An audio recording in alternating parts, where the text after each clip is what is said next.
پاکستان زندہ باد۔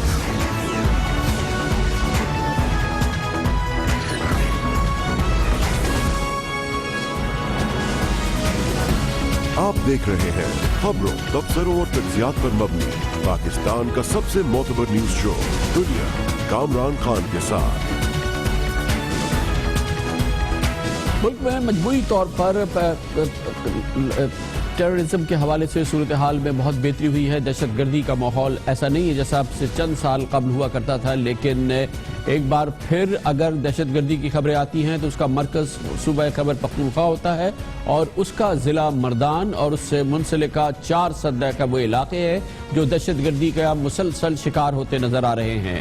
آج بھی مردان میں ایک خودکش حملہ ہوا ہے۔ ایکسائز اینڈ ٹیکسیشن آفیسر پر اس خودکش حملے میں 1 شخص ہلاک اور 29 زخمی ہوئے، اور یہ واقعہ اس لحاظ سے اتنا بڑا نقصان اس میں نہیں ہو سکا کیونکہ اندازہ ہو گیا تھا کہ خودکش حملہ آور داخل ہو گیا ہے، جس کی وجہ سے اس نے اپنے آپ کو دھماکے سے توڑایا، لیکن اتنا بڑا جانی نقصان نہیں ہوا جیسا کہ اس قسم کے دھماکوں میں ہوتا ہے۔ پشاور کے بعد مردان اور اس کے ساتھ 4 سدہ کا وہ علاقہ خاص طور پہ دہشت گردی کا مرکز رہا ہے۔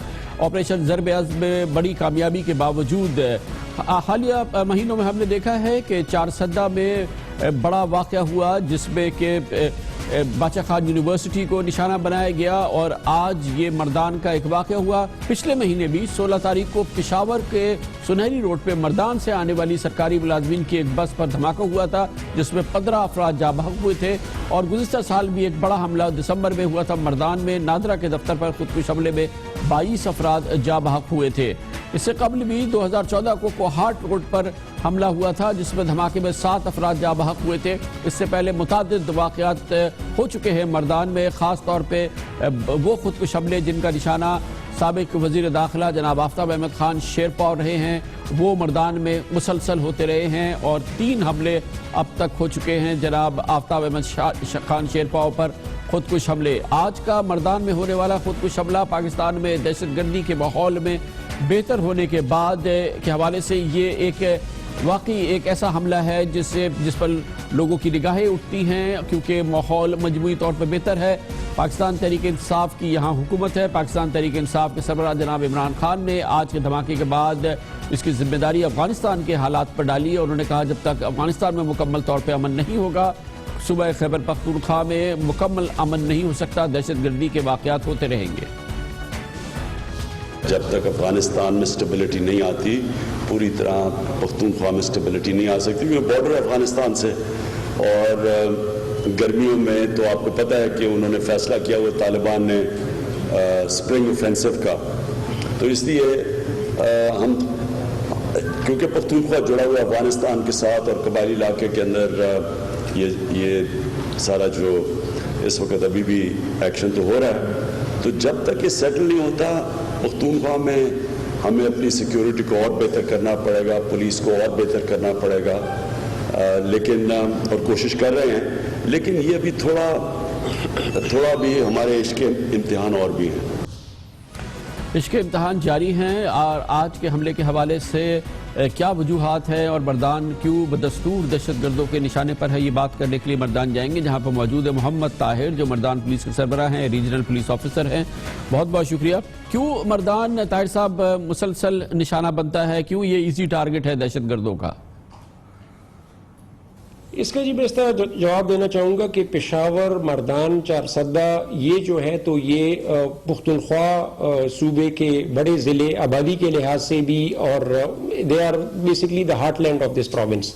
تو جہاں تک میرا وہ ہے وہ یہی ہے کہ ان کو اسی لیے زیادہ ٹارگٹ کیا جاتا ہے کہ ملیٹنٹ یا ٹیررسٹ کی یہی حکمت عملی ہوتی ہے کہ وہ ایریا کو ڈیسٹیبلائز کرے اور زیادہ سے زیادہ جو ہے تو وہ انتشار پھیلائیں۔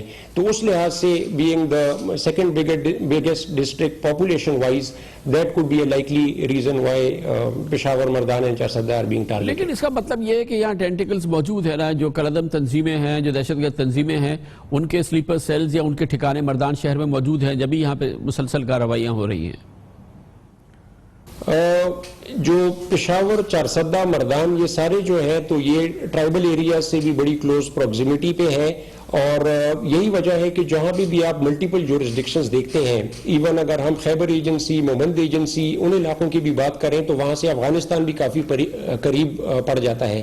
پورس بارڈر والا جو ایشو ہے وہ بھی آپ سے بہتر کامران بھائی کون جانتا ہے، وہ بھی ایک فیکٹر ہے جس سے جو ملیٹنٹس کی کراس بارڈر موومنٹ ہے that becomes a problem, and it is all the more challenging because جو border ہے وہ تو hundreds of kilometers جو ہے اس کے اوپر پھیلا ہوا ہے, and the terrain is also unfriendly.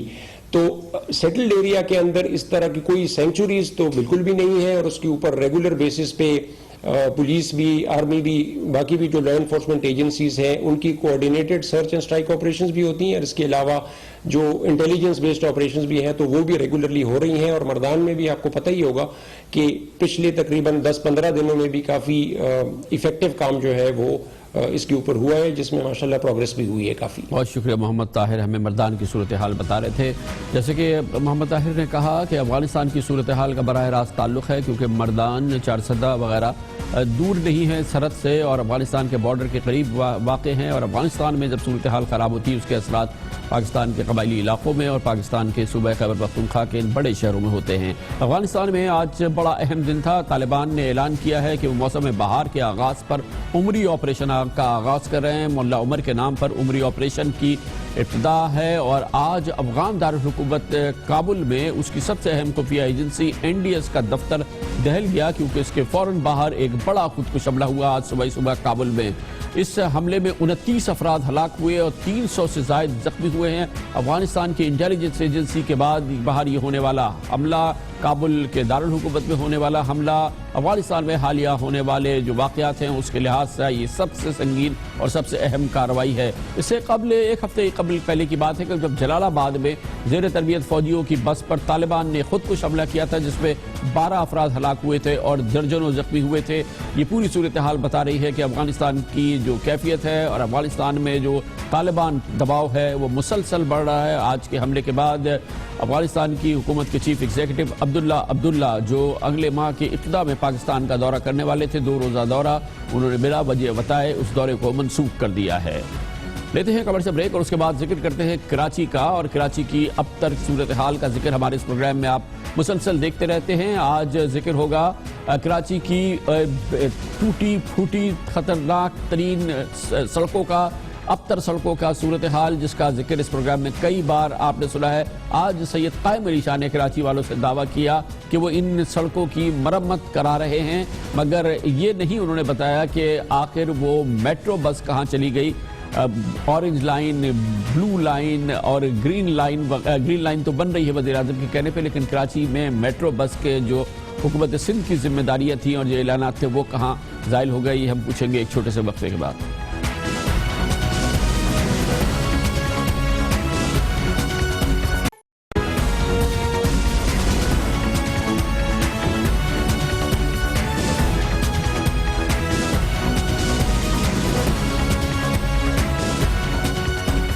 Welcome back. جس طرح اس پروگرام میں ہم مسلسل آپ کو کراچی میں کوڑوں کے ڈھیر, کراچی کی بل بورڈز مافیا, کراچی کی ہائیڈرنٹ مافیا, کراچی کے باغوں کی ابتری, کراچی کے اسپتالوں کی تباہی کی تصویر دکھاتے رہے ہیں. اسی طرح سے کراچی کے اہم ترین مسائل میں ٹرانسپورٹ کا مسئلہ اور کراچی کی ٹوٹی پھوٹی سڑکوں کے مسائل بھی آپ کے سامنے ہم پیش کرتے رہے ہیں. بنیادی وجہ یہ ہے کہ سندھ حکومت کی ترجیحات میں شاید کراچی شامل نہیں ہے, جس کی وجہ سے کراچی شہر کی تصویر اس وقت عبرتناک بن چکی ہے. آج وزیر اعلیٰ سید قائم علی شاہ ایک بار پھر متحرک نظر آئے. انہوں نے کہا کہ شہر کی تباہ حال سڑکوں کے بارے میں انہوں نے کہا کہ وہ اس سلسلے میں اب ایکشن لینے والے ہیں, اور انہوں نے کہا کہ کراچی کی تقریباً 15 سڑکوں کی تعمیروں کا آغاز وہ کرنے والے ہیں, جس کے ذریعے پیچ ورک کیا جائے گا کراچی کی ٹوٹی ہوئی سڑکوں کا.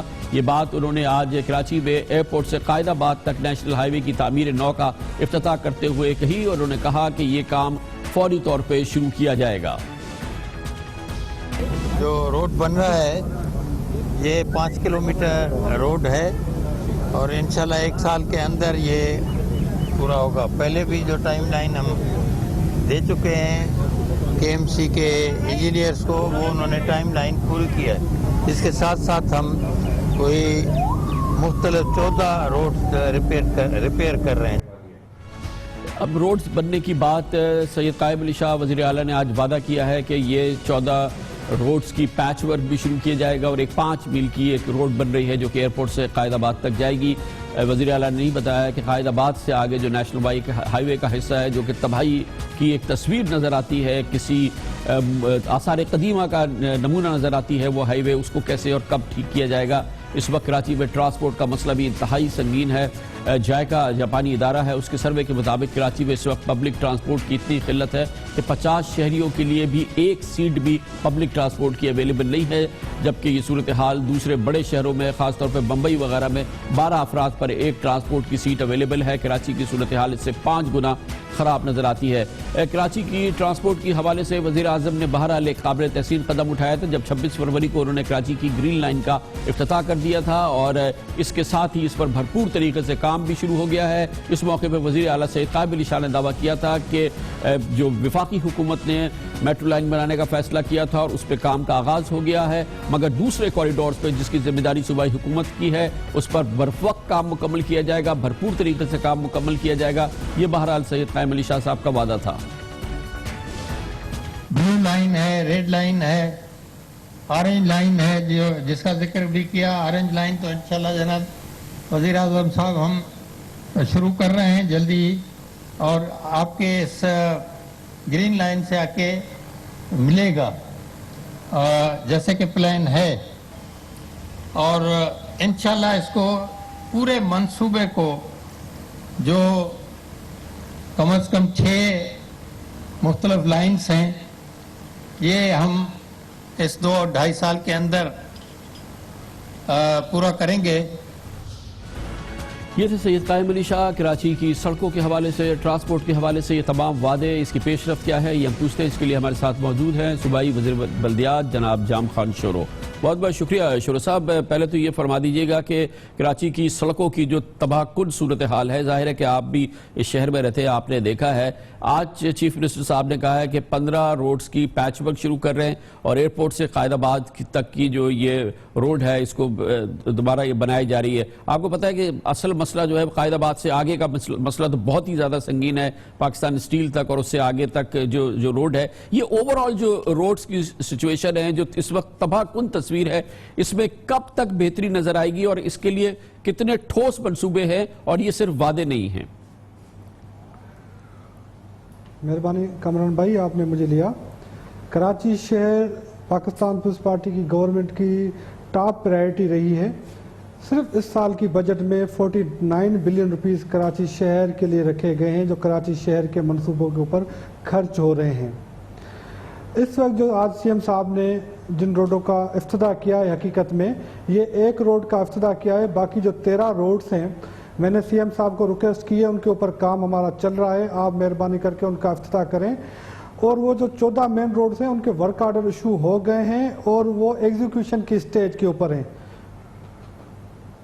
ان مین روڈز کی میں آپ کو بتاتا چلوں, جیسے آج سی ایم صاحب نے یہ افتتاح کیا ہے اسٹار گیٹ سے قائد آباد تک, یہ قائد آباد تک سندھ گورنمنٹ کوئی 80 کروڑ کی لاگت سے بنا رہی ہے, اور قائد آباد سے آگے اسٹیل مل تک جائکا بنائے گی جس کا آپ نے ذکر کیا, اور اسٹیل مل سے لے کے ٹھٹا تک یہ روڈ FWO کو دیا گیا ہے اور وہ انہوں نے کام سٹارٹ کر دیا گیا ہے. کراچی کے جو دیگر روڈز جن کو ریہیبلیٹیٹ کیا جا رہا ہے اس میں PIDC برج کا میں ذکر کرتا چلوں, کورنگی روڈ, نشتر روڈ کا میں ذکر کرتا چلوں, جو 14 روڈز جن کا ذکر آج سی ایم صاحب نے کیا ان کے ورک آرڈر ایشو ہو گئے ہیں. اچھا شورو صاحب یہ فرمائیے گا, یہ روڈز کے حوالے سے آپ نے بتایا جو ڈیولپمنٹ ہے ورک آرڈرز بھی ایشو ہو گئے, یہ فرمائیے گا کہ جو میٹرو لائنز ہیں جو سندھ گورنمنٹ کا حصہ ہے, پرائم منسٹر نے فیڈرل گورنمنٹ کی گرین لائن کا تو افتتاح کر دیا اور اس پہ بھرپور کام بھی ہو رہا ہے. آپ لوگوں کی جو ذمے کی جو میٹرو لائنز ہے اس میں کیا سالڈ ڈیولپمنٹ ہے, پروگریس ہے جو آپ بتا سکتے ہیں؟ جی میں آپ کو بتاتا چلوں, جس طرح اورنج لائن ہے اس کے اوپر 20 کروڑ پہ دے دیے گئے صرف یوٹیلٹیز کے لیے. کہیں پہ واٹر بورڈ کی لائن آ رہی تھی, کہیں پہ کے الیکٹرک کی لائن آ رہی تھی, ان کو پے کیے گئے ہیں جس طرح وہ اپنی یوٹیلٹیز کو ڈائیورٹ کر سکیں اور ہمارا کام ایگزیکیوشن اسٹیج کے اوپر جا سکے. اور دوسرے پروجیکٹ کے اوپر کنسلٹنٹ ہائر کر دیا گیا ہے جو کیٹر کرے گی بحریہ سے لے کے ٹاور تک, تو ان لائنوں کے اوپر کنسلٹنٹ دیکھیں آپ، ایک پروسیس ہے جس کو پروسیس کو اڈاپٹ کیا جاتا ہے اور اس پروسیس کے اندر پیمنٹس کر دی گئی ہیں، ایک کے اوپر کنسلٹنٹ ہائر کر دیا گیا ہے، اور جو فیڈرل گورنمنٹ کا پروجیکٹ ہے اس پہ انفراسٹرکچر وہ بنا کے دیں گے اور بسز سندھ گورنمنٹ پرووائڈ کرے گی۔ تو یقیناً کراچی بہت بڑا شہر ہے، لاہور کے ڈائنامکس کچھ الگ ہیں، وہاں پہ ون لائن کے اوپر آپ سروس چلا سکتے ہیں، مگر کراچی میں ایک روٹ نہیں ہے، مختلف روٹس ہیں جن کے اوپر کام چل رہا ہے۔ لیکن شورو صاحب 2.5 سال میں کمپلیٹ کرنے کا وعدہ تو ہے نا سندھ گورنمنٹ کا، چیف منسٹر کا، بالکل یہ وعدہ ہے، آپ کے خیال میں آپ آن ٹریک ہیں؟ جی یقیناً آن ٹریک ہے، جس طرح میں نے آپ کو عرض کی کہ 20 کروڑ پہ صرف یوٹیلیٹیز کے لیے پے کر دیے گئے ہیں کہ ان یوٹیلیٹیز کو ڈائیورٹ کیا جا سکے۔ ایک پروجیکٹ کے اوپر کنسلٹنٹ کی ہائرنگ کا پروسیس چل رہا ہے، تو یقیناً ان پروجیکٹ کے اوپر ہمارا کام تیزی سے چل رہا ہے، انشاءاللہ تعالی کوشش یہ کہ ٹائملی کمپلیٹ ہو جائیں۔ اور شورو صاحب شہر سے کوڑا کرگٹ اٹھانے کے لیے جو اقدامات ہے وہ کس صورتحال کا اس وقت شکار ہیں؟ وہ بھی آپ کو پتا ہے کہ ایک کرائسس ایشو ہے اس وقت، جو سالڈ ویسٹ مینجمنٹ کے ایشوز ہیں۔ جی میں وہ ان کے سلسلے میں آپ کو اپڈیٹ کرتا چلوں۔ ڈسٹرکٹ ساؤتھ کا ہم نے آؤٹ سورس کر دیا ہے، جی ٹی ایس سے لینڈ فل سائٹ تک گاربیج ہے وہ ہم نے آؤٹ سورس کر دیا ہے۔ ڈسٹرکٹ ایسٹ کا آؤٹ سورس ہو چکا ہے۔ ڈسٹرکٹ کورنگی کا کل، ڈسٹرکٹ ویسٹ اور کورنگی کا کل رکھا ہوا ہے آؤٹ سورسنگ کے لیے، جو جی ٹی ایس سے لینڈ فل سائٹ تک آؤٹ سورسنگ سندھ گورنمنٹ کر رہی ہے۔ سالڈ ویسٹ مینجمنٹ اتھارٹی کو فعال بنانے کے لیے سالڈ ویسٹ مینجمنٹ اتھارٹی میں جو ہمارا سارا پروسیس ہے، فرنٹ اینڈ، بیک اینڈ اور مڈل اینڈ، ان کو انٹیگریٹ کرنے کے لیے سی ایم صاحب نے 4 میٹنگز کی ہیں کہ ان کو انٹیگریٹ کر کے ایک پریگمیٹک اپروچ کے ساتھ آگے چلا جائے۔ تو سندھ گورنمنٹ گاربیج کے ایشو کے اوپر بھی آؤٹ سورسنگ، اور اس عمل میں نے جیسے آپ کو بتایا مختلف اضلاع کا کراچی میں ڈی ایم سیز کا آؤٹ سورس کیا گیا ہے اور مختلف اضلاع کا پروسیس کے اندر ہے۔ بہت بہت شکریہ جناب جام خان شورو، صوبائی وزیر بلدیات ہمارے ساتھ تھے۔ کمنٹ سے بریک، اس کے بعد ایک بار پھر اس جنگ کا ذکر جو کہ قبائلی علاقوں میں نہیں بلکہ پنجاب میں ہو رہی ہے۔ جنوبی پنجاب کے راجن پور کے علاقے میں چھوٹو گینگ اب بھی قائم ہے، اس کے خلاف بھرپور کارروائی کرنے کے لیے وہاں فوج بھی ہے، رینجرز بھی ہے، پولیس میں بھی ہے، اور آج 3 ہفتے پورے ہو گئے ہیں چھوٹو قابو میں نہیں آیا ہے۔ اس کے بارے میں بات کرتے ہیں چھوٹے سے وقفے کے بعد۔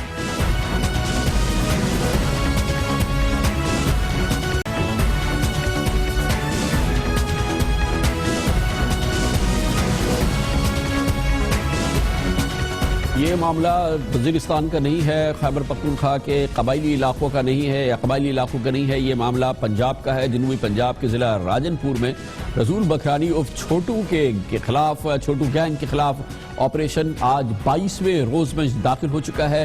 فوج کی قیادت میں ایک فیصلہ کن آپریشن کی مسلسل اطلاعات آ رہی ہیں، لیکن یہ اطلاع تک نہیں آئی ہے کہ چھوٹو پر قابو پا لیا گیا ہے۔ آج آئی ایس پی آر کے ترجمان لیفٹیننٹ جنرل سلیم عاصم باجوہ نے ایک ٹویٹ میں کہا کہ راجن پور میں چھوٹو گینگ کے خلاف فیصلہ کن آپریشن شروع نہیں کیا گیا ہے۔ پاک فوج پہلے مغوی پولیس اہلکاروں کی سلامتی کو یقینی بنانا چاہتی ہے۔ آج یہ ایک اہم کلیریفیکیشن ہے جو فوج کی جانب سے آئی ہے۔ آپریشن پنجاب پولیس نے شروع کیا تھا، تاہم 7 پولیس اہلکاروں کی شہادت اور کئی اہلکاروں کو یرغمال بنایا جانے کے بعد یہ آپریشن کی کمان فوج کے سوال کی گئی تھی، لیکن اس وقت بھی اطلاعات کے مطابق 15 سے 17 پولیس اہلکار اس وقت اب بھی چھوٹو گینگ کے پاس موجود ہیں، انہیں مغوی بنایا ہوا ہے، اور ضرب آہن کے نام سے جاری آپریشن ابھی تک ایک آہنی وار کرنے سے قاصر رہا ہے چھوٹو گینگ کے خلاف۔ اس پوری صورتحال کے حوالے سے بڑی دلچسپ بات یہ ہے کہ خود چھوٹو نے بات کی ہے، ایک میڈیا انٹرویو میں چھوٹو کا کہنا تھا۔ میں تو بار بار کہہ رہا ہوں فوج کیوں نہیں دیکھ رہی، کیوں آئے اچھے افسران کیوں نہیں ادھر کیوں نہیں آتے ہیں، کیوں نہیں مذاکرات کر رہے ہیں۔ آرمی سے ہمارا نہیں ہے، آرمی آئے اچھے افسران کوئی باعث کر ادھر میں ان لوگوں کو اسلحہ بھی دکھاتا ہوں، کون سا انڈین اسلحہ ہے، کون سا امیر کا اسلحہ ہے، کون سا طالبان کا اسلحہ ہے، آتے کیوں نہیں ہے۔ باقی یہ نہیں اسلحہ ابھی ہماری گورنمنٹ دیتی ہے، یہ نہیں ہے کہ میں کوئی دوسروں سے لیتا ہوں، پولیس والے خود ہی دیتے ہیں، اسلحہ بیچتے ہیں۔ پولیس والے ہمیں اسلحہ بھیجتے ہیں، پولیس جو ہے اس سے ہمارا تعلق رہا ہے، یہ غلام رسول چھوٹو کا کہنا ہے۔ اس وقت راجن پور میں کیا ہو رہا ہے، جہاں پر ہزاروں کی تعداد میں فوجی، پولیس اور رینجرز اہلکار موجود ہیں، جنہوں نے کہنے کے مطابق چھوٹو گینگ کو گھیرے میں لیا ہوا ہے. وہاں کی صورتحال ہمیں بتائیں گے. ہمارے ساتھ موجود ہیں راجن پور میں دنیا نیوز کے کارسپونڈنٹ ہمارے ساتھ ہیں وسیم ناصر. بہت بہت شکریہ وسیم. اس وقت لیٹسٹ سچویشن کیا ہے جہاں پر آپ موجود ہیں راجن پور کے اس جنگی ماحول میں؟ جی بالکل کامران خان صاحب، میں اس وقت بونگ کے علاقے میں موجود ہوں اور اس سے تقریباً 7 سے 8 کلومیٹر دور ہے جہاں فوجی آپریشن اس وقت جو ہے وہ جاری ہے اور پیش قدمی جو ہے وہ کوشش کی جا رہی ہے کہ آگے بڑھا جائے. لیکن جو آج کا دن تھا سارا کا سارا وہ گزرا کہ وارننگ دی جائے چھوٹو گینگ کو تاکہ جو مغوی ہیں 24 انہیں کسی طریقے سے باحفاظت وہاں سے زندہ نکالا جا سکے. پمفلٹس بھی یہاں سے ہیلی کے ذریعے پھینکے گئے تھے جس میں وارننگ دی گئی تھی کہ جو چھوٹو گینگ ہے وہ گرفتاری دے، ہتھیار ڈال دے اور اس کے بعد جو ہے وہ مغویوں کو رہا کر دے. لیکن عظیم یہ صورتحال تو چل رہی ہے نا مسلسل 3 ہفتوں سے مور اور لیس یہی سچویشن چل رہی ہے. کچھ ایسا لگتا ہے کہ اب کوئی باقاعدہ آفینسو ہوگا، بھرپور آپریشن زمینی کارروائی فوج کرے، یا سب یہ فورسز جو وہاں موجود ہیں یہ آگے بڑھیں؟ اس وقت جو تھا ہمارے عسکری ذرائع سے جو بات ہوئی تھی ان کا یہ کہنا تھا کہ چھوٹو کو کچھ جو گھنٹے ہیں وہ دیے گئے ہیں اور پمفلٹس اسی لیے پھینکے گئے تھے علی کے ذریعے اور اسے کہا گیا تھا کہ چند ہی گھنٹے ہیں، ان گھنٹوں میں جو ہے وہ حتمی جو ہے وہ مغویوں کو چھوڑ دے اور جو ہے وہ ہتھیار ڈال دے. لیکن اگر ہتھیار نہ ڈالے تو آئندہ 24 سے جو 48 گھنٹے ہے اس میں آرمی کی جانب سے جو پیش قدمی آگے کی جا سکتی ہے اور جو آپریشن ہے وہ کیا جا سکتا ہے. ایس ایس جی کمانڈوز بھی یہاں ہیں جو کہ آگے کریں گے اور ایک مکمل جو ہے وہ حکمت عملی بنائی جا رہی ہے. عسکری جو ذرائع ان کا یہ کہنا ہے کہ ان کی سب سے جو اہم ہے وہ حکمت عملی وہ یہ ہوگی کہ وہ جو مغوی ہیں 24 ان کو بچائیں اور مغویوں کو کسی طرح باحفاظت وہاں سے نکال سکیں، جس کے بعد اگر آپریشن کی ضرورت پڑے تو وہ کر سکیں. بہت بہت شکریہ وسیم ناصر ہمارے ساتھ راجن پور سے موجود تھے. وقفہ، اس دوران آپ نیوز ہیڈ لائنز بھی دیکھیں گے جس کے بعد ہم آج کی دوسری اپنی اہم ترین خبروں کے ساتھ واپس آتے ہیں.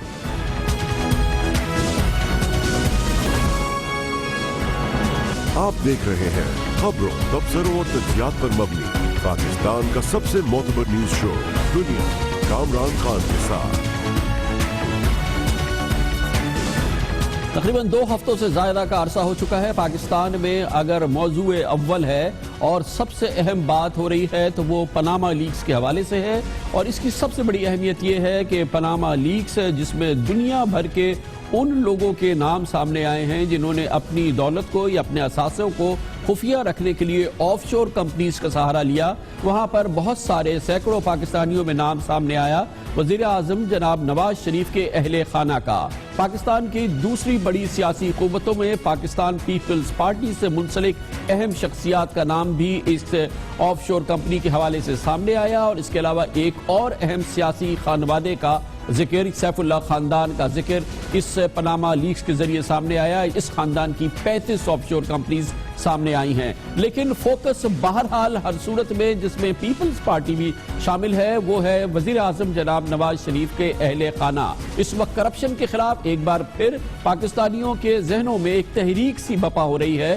گو کہ سڑکوں پہ اس قسم کا رد عمل دیکھنے میں نہیں آ رہا جیسا کہ برازیل میں دیکھنے میں آیا، جہاں پر کرپشن کے حوالے سے لوگ سڑکوں پہ نکل آئے اور اس انداز سے انہوں نے طوفان بپا کیا سڑکوں پر کہ اپوزیشن اور حزب اختلاف اس سے متاثر ہوئی. اس کے نتیجے میں وہاں کے صدر کا ایک مواخذے کی تحریک شروع ہوئی اور اس کے مواخذے کے حوالے سے امپیچمنٹ کی کارروائی ہوئی ہے. اور ایسا لگتا ہے کہ برازیل کی سربراہ مملکت کو شاید اقتدار چھوڑنا ہوگا. اس قسم کا رد عمل تو پاکستان میں دیکھنے میں نہیں آیا عوامی سطح پر، لیکن بہت اہم ایک تحریک ہے، لوگوں میں جذبہ ہے کرپشن کے خلاف جو کہ اس وقت جاگا ہوا ہے. اس میں آج ایک بہت اہم آواز شامل ہو گئی ہے.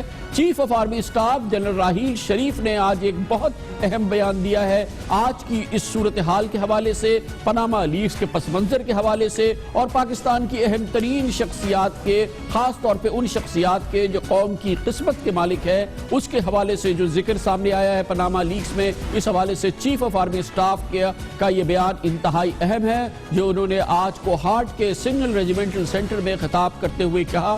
اور اس میں کرپشن کے حوالے سے بھرپور الفاظ میں قوم کے خیالات کی ترجمانی کی.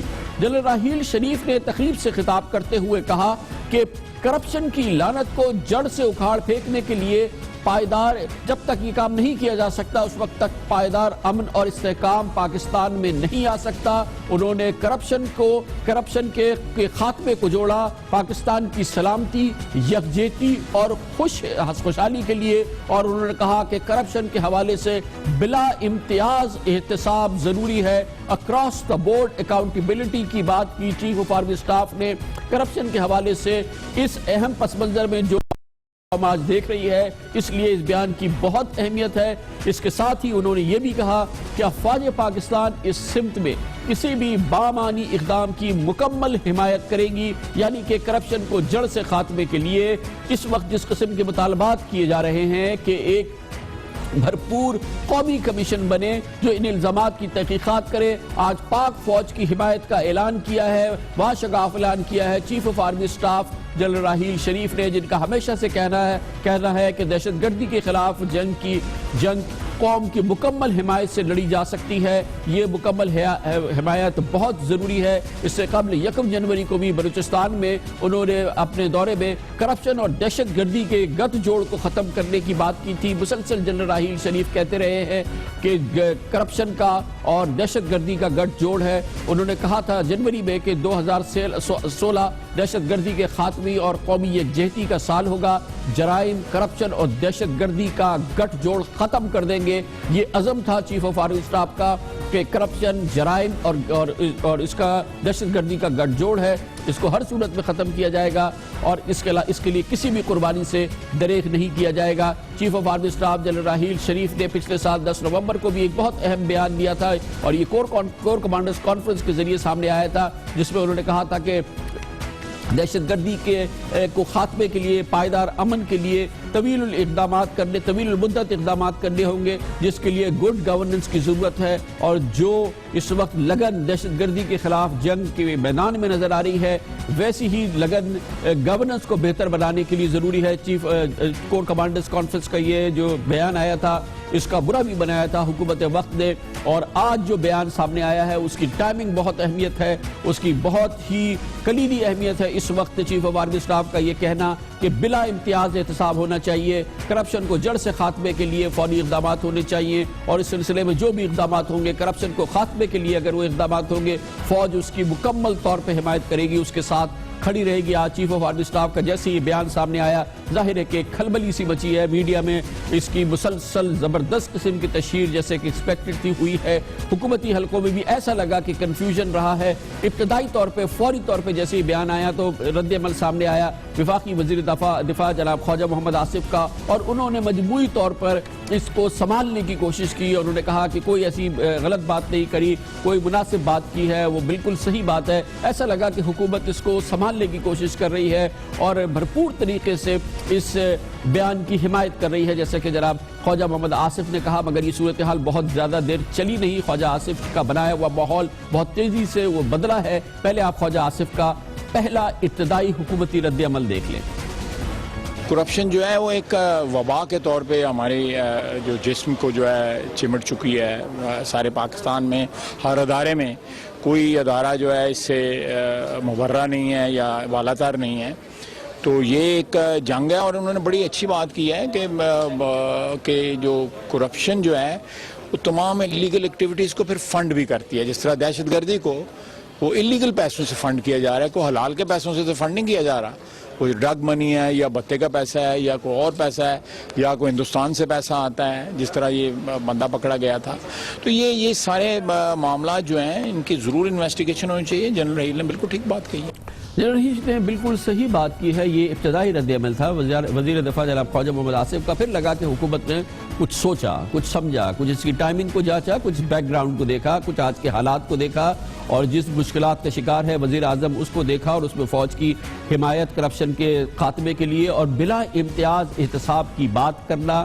پھر آیا حکومتی رد عمل جو ترتیب دیا وفاقی وزیر اطلاعات و نشریات جناب پرویز رشید نے۔ ان کا لب و لہجہ، ان کے الفاظ، ان کے معنی اگر آپ دیکھنے کی کوشش کریں تو وہ رد عمل نظر نہیں آتا جو خواجہ آصف کا تھا۔ واضح طور پر لگتا ہے کہ حکومت اس بیان کے حوالے سے کسی کنفیوژن کا شکار ہے، اسی لیے جناب پرویز رشید نے جو بات کی اس میں سیاست بھی ہے، اس میں الفاظوں کا اتار چڑھاؤ بھی ہے اور وقت کی اہمیت بھی ہے۔ ہماری جو ماضی کے احتساب ہیں جو اس سے پہلے ہوتے رہے گزشتہ 15-20 سال کی اگر ہم تاریخ دیکھیں تو وہ مزاح کا خیز بھی ہے اور عبرتناک بھی ہے. وہ احتساب سے شروع کرتے تھے اور اس کو سیاست کی بھینٹ چڑھا دیتے تھے, یعنی سیاست کے لیے کرپشن کے نعرے کو استعمال کیا جاتا تھا اور کرپشن کی آڑ میں سیاست کرتے تھے اور سیاست کی آڑ میں کرپشن کر جاتے تھے. ادارے جو بنے وہ کرپشن ختم کرنے کی بجائے سیاسی جماعتوں کو بنانے اور توڑنے کے کام آنے لگے. کبھی حکومتوں کو گرانے کے کام آتے تھے, کبھی حکومتوں کو بنانے کے کام آتے تھے. اس طرح احتساب جو ہے وہ ہمارے ملک میں چلتا رہا. تو ہمیں اپنے آپ کو اس احتساب سے دور کرنا چاہیے, یعنی کرپشن کی آڑ میں, کرپشن ختم کرنے کی آڑ میں ہمیں سیاست نہیں کرنی اور سیاست کی آڑ میں کسی کو کرپشن کرنے کی اجازت نہیں دینی. یہ ہوئی نا سیاستدان کی بات. نام نہیں لیا کہ کون ایسا کرتا تھا, لیکن واضح ہے اور واضح اشارہ ہے کہ کس کی جانب بات کر رہے ہیں جناب پرویز رشید. اور احتساب جس کی بات کی ہے چیف آف آرمی سٹاف نے اپنے بیان میں, اس احتساب کی تشریح, اس کا رد عمل, اس کا الجواب پیش کر رہے ہیں جناب پرویز رشید. انہوں نے کہا کہ احتساب کے نام پہ کیا کیا گیا ہے. یہاں پہ سیاسی جماعتیں بنائی گئی ہیں, یہاں پہ سیاست کے لیے احتساب کو استعمال کیا گیا ہے, احتساب کے اداروں کو استعمال کیا گیا ہے, عبرتناک احتساب کا انجام ہوا ہے. اور یہ تمام گفتگو جناب پرویز رشید نے کی جو کہ دراصل حکومتی ترجمانی ہے, نہ کہ وہ جو جناب خواجہ آصف کر رہے تھے, جو بات کر رہے تھے. اور ظاہر ہے کہ بہت نازک معاملہ ہے حکومت کے لیے. یہ صرف پاناما لیکس کا معاملہ نہیں ہے, یہ صرف پاکستان کی سیاسی جماعتوں کا معاملہ نہیں ہے. یہ پیپلز پارٹی کا معاملہ ہوتا کوئی اور ہی بات ہوتی, صرف سیف اللہ خاندان کی بات ہوتی تو کوئی اور بات ہوتی, مسلم لیگ نون کی بھی بات ہوتی تو کچھ اور بات ہوتی. لیکن یہ تو وزیر اعظم جناب نواز شریف کے اہل خانہ کا معاملہ ہے اور مسلسل فوکس جو ہے وہ وہی بیانات ہیں جو وزیر اعظم کے اہل خانہ کے ہیں, ان اساسوں کے حوالے سے ہے جو لندن میں موجود ہیں, پچھلے 30 سال سے موجود ہیں. لیکن اس حوالے سے اس کی اونرشپ کے بارے میں جو بیانات ہیں وہ متصادم ہے, متضاد ہے, اور اتنے متضاد ہیں کہ وزیر اعظم کے اہل خانہ کے بیانات بھی اس سلسلے میں متصادم ہیں, ان کے قریب ترین لوگوں کے بیانات بھی اس سلسلے میں متصادم ہیں. حسین نواز شریف کچھ اور بات کہتے ہیں, حسن نواز شریف کچھ اور بات کہتے ہیں, محترمہ مریم نواز شریف کا کوئی اور بیان ہے, چودھری نثار علی خان صاحب کوئی اور بات کرتے ہیں. پاناما پیپرز والوں کو غلط فہمی ہوئی ہے, وہاں پہ کوئی فلیٹ 16A جو ہے موجود نہیں ہے فزیکلی, ٹھیک ہے جی, اور یہ چیز جو ہے نا وہاں بلڈنگ سے ویریفائی کی جا سکتی ہے. فلیٹ 17 اور 17A جو نا ہے, اور ان کو 2006 میں جو ہے نا یہ ایکوائر کیا گیا, اور 2006 میں ایکوائر کیا گیا. اس کے بعد سے لے کے آج تک جو ہے نا وہ ہماری ملکیت ہے. ان property I mean, you'll be aware, for instance, that the flat that you're living in at the moment in Mayfair was actually named in the Pakistani paper, The News, last year as one of 4 which was illegally bought by your father through various Swiss and offshore companies.